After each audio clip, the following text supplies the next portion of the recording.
I'm Alexander Blake. And I'm Colin Hennessey. This is our 8th grade National History Day project. Encounter, exchange, and explore pasta. Most people have been taught that pasta was spread through the world by Marco Polo. They would say he traded goods for noodles in China and brought his winnings back to Italy, who claimed them as their own. They would say Italy then perfected the noodle, named it pasta, and traded it with the rest of the world.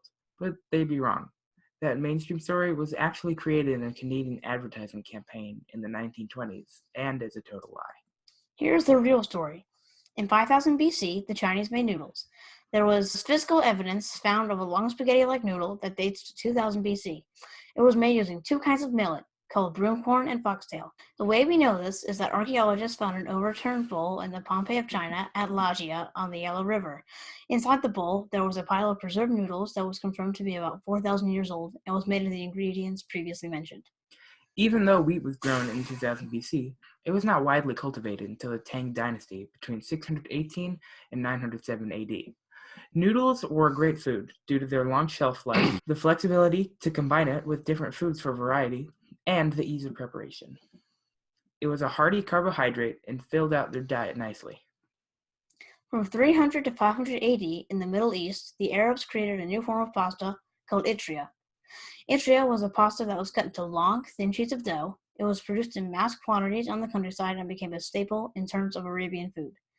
After itria was created, the Arabs decided they needed something that would last a really long time, but still be edible and delicious so they could have something to trade and eat on the Silk Road. So to solve their problems, they created pasta that had a thin cylindrical form, like a Chinese noodle, but was dry and could be boiled. This helped them trade and become renowned with countries like Italy and Israel. Meanwhile, in Israel, the Jewish people saw the pasta available in 500 AD and questioned if it was within the guidelines of the Jewish religious diet. We know this was a problem at the time because there is evidence found in the records of the Jewish Talmud of Orthodox Jewish religious leaders discussing whether or not this new pasta was kosher. The pasta was made from coarse wheat called semolina, which was fine, but the debate was whether or not it was unleavened dough that would fit in with kosher. According to the Jewish Old Testament, unleavened bread dough is against the rules of kosher on the holiday Passover. On Passover, you may only eat unleavened bread dough in the form of the food matzah. One of the most important landmarks in pasta history was Arabian merchants frequently trading pasta to Sicily, Italy. Sicily quickly started mass-producing pasta. They also coined the term macaroni, which meant kneading dough with energy. Their version of pasta was almost the same as the Arabs, but was adapted slightly.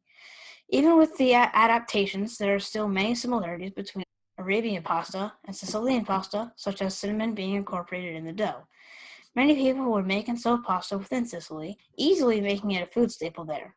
People would get up in the morning, knead the dough, make it into a noodle shape, dry it on a rack for the entire day, go to a separate job, come home, and finally collect the pasta.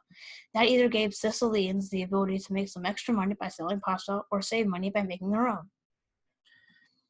Arabs did not only trade with Sicily, though. They traded with Rome as well.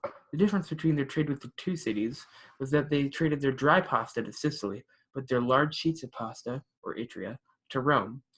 Like Sicily, Rome made some changes to the Arab recipe. They made the sheets larger and added honey to the dough.